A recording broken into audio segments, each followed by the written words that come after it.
Mid-afternoon, everyone. T-Speaker 222 XRP Future Millionaire with the side bet on XLM and Future Digibyte OG. Oh yes, it's a nice beautiful day outside in the great state of Michigan, just above 50 degrees or close to it.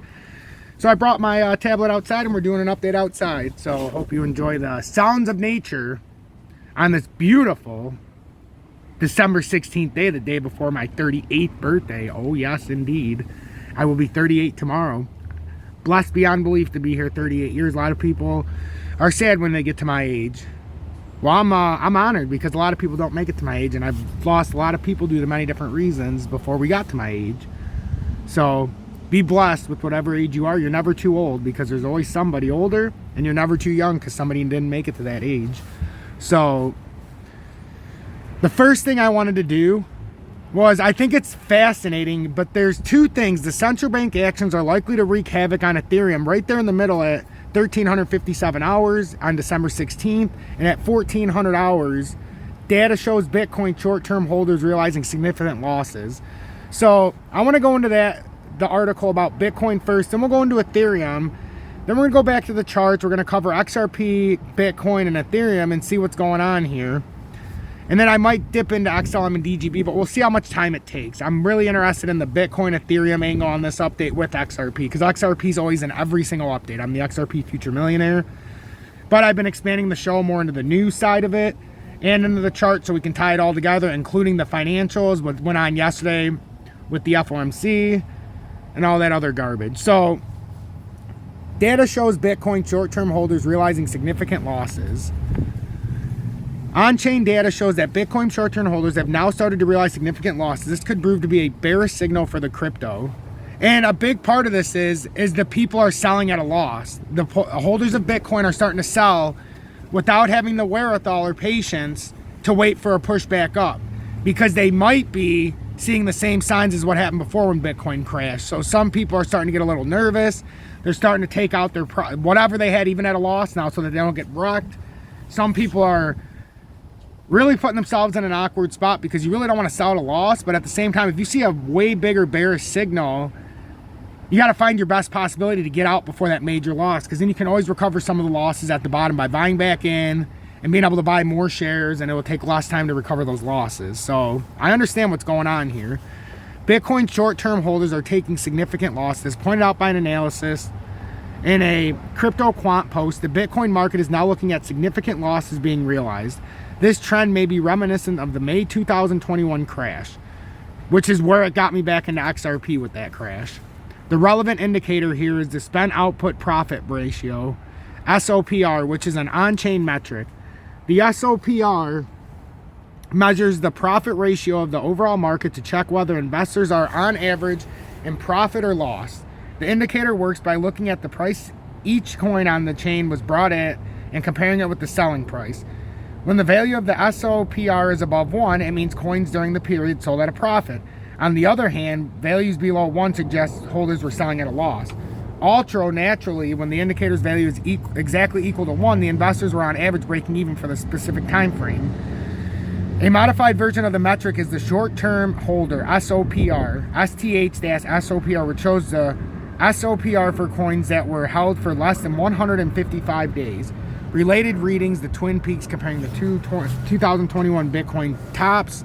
Now here's a chart that highlights, so that's going to be one that we should probably read. Now here is a chart that highlights the trend in the Bitcoin STH SOPR over the past few years. Looks like the value of the indicator has gone down recently. Source Crypto Quant. As you can see in the above graph, well, we don't even have the graph because it's talking about the other. So this implies short-term holders, blah, blah, blah, blah. Metric is now below 1. So as you can see, the STH SOPR has decreased in value recently, and the metrics is now below 1. This implies that the short-term holders have now started to realize their losses as the price of Bitcoin continues to decline. The analyst in the post thinks this trend may be similar to that seen in the aftermath of the May crash, and so the coin may continue to range sideways for a while, just like it did then, before observing some uptrend. Bitcoin price at the time of writing, Bitcoin's price floats around 49,000, down 0.5% in the last 7 days. Over the past 30 days, the crypto has lost 20% in value. The below chart, blah, blah, blah. Bitcoin's price has again continued its sideways. Bitcoin has been in a consolidation for a while now. As the price shows no signs of recovery at the moment, it's unclear when the sideways movement may end, but if the STH/SOPR is anything to go by, this trend may last a while longer, just like in May. So that's something to consider with Bitcoin. And then the central bank actions are likely to wreak havoc on Ethereum. It's been a wild, crazy year for Ethereum, but that's the nature of cryptocurrency. If you're going to hold this crypto for more than a few minutes, you'll definitely want to brace yourself for volatility. 2021 was replete with good times and major challenges for Ethereum holders, or to coin a phrase, hodlers. The emergence of non-fungible tokens, or NFTs, has been particularly exciting for investors in the world's second biggest crypto. But of course, governments will govern and regulate. Regulators will regulate. Every time a national government, usually China, clamps down on crypto, Ethereum investors feel the ripple effect. Now it's the Federal Reserve's turn to potentially wreak havoc on the crypto sphere. If you're not monitoring the Fed's words and actions in 2022, then you'll miss out on some key pieces of the puzzle that could impact your bottom line. The magic number for Ethereum traders is apparently $5,000. That's been a frustrating resistance level and a ceiling which must be shattered at all costs. It's not as if buyers haven't tried. They pushed the Ethereum price towards $5,000 in May before a horrendous crash ensued. Then they tried again in September and got really close in November, but Ethereum collapsed each time. During times of struggle, it's often a good idea to relax and get some perspective. A little bit of gratitude can go a long way. Remember, Ethereum was only worth $731 at the beginning of 2021. The hodlers have come a long way since then and have enjoyed tremendous gains. So you don't have to be deterred by pullbacks of 20% or more. Cryptocurrency is known for shaking the weak hands out, and you don't have to be one of them. A major pivot while you were busy obsessing over the $5,000 level. Don't forget to check for new developments which might impact the Ethereum price in 2022. One of the most significant things to watch is the Federal Reserve and any actions it might take. After all, the Fed has a major impact on the US dollar. And if you're reading this, then you're probably measuring the Ethereum price in dollars. On December 15th, the Federal Reserve acknowledged that it will probably phase out or taper its massively monthly bond buying program next year. The nation's central bank will do this as a way to curb rampant US inflation.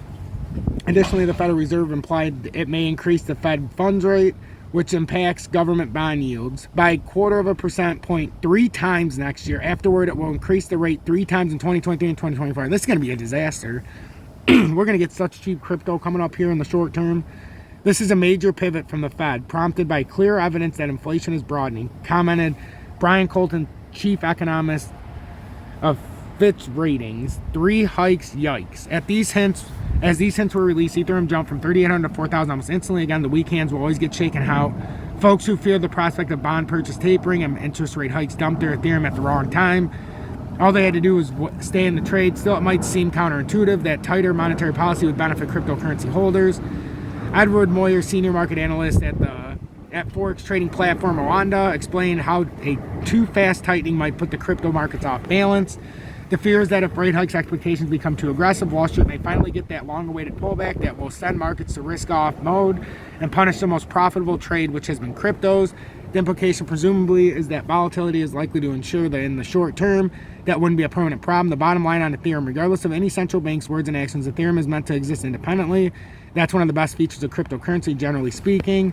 Yet Ethereum holders must pay attention to the Federal Reserve. The central bank has a powerful influence on risk asset classes like government bonds and the dollar. Those assets in turn will continue to impact Ethereum, and volatility likely to persist in 2022. That being said, big dips can lead to bigger buying opportunities that crypto's value should persist irrespective of how the Fed behaves. On the date of publication, David Moadel did not have either directly or indirectly any positions in the securities mentioned in this article. The opinions expressed in the article, blah, blah, blah.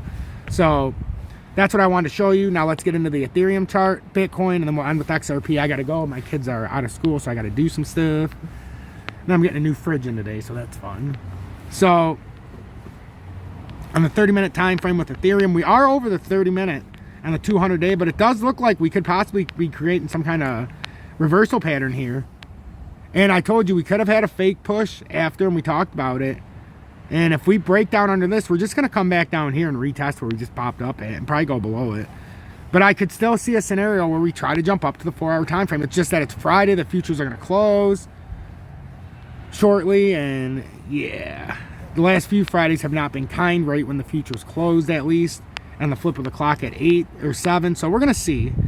Well, it's not Friday today, but they close tomorrow. I mean, today on the flip, we're going to roll into the options day is what I meant. So we're going to see how that goes. And the shorts are really in control right now of the options. So if you're looking for a boost out of this, if you want to jump up, I could see us coming up here maybe. But since we already got rejected at that short-term moving average at 4,102, this almost looks like it's already creating the back way down. It could also be creating a hook up. So that's why I'd be looking at this area, because that would be the likely scenario if it bounces up. So we've got resistance 4,247. Actually, you know what? We need to adjust that because the 4-hour time frame's moved a lot. I actually don't like where it was at, but we got short-term. Yeah, you know what? It is better up there because that's the whole point up at this part of the pattern. To see if we could get back up here. So 4,268 is resistance. 4,102 is support with Ethereum. With Bitcoin, the 4-hour time frame, we didn't even come close. Like we talked about earlier, we drop right back under the 30-minute time frame. It's pretty, at this point, with Bitcoin, it's pretty simplistic. Every time we go over it, it breaks back down.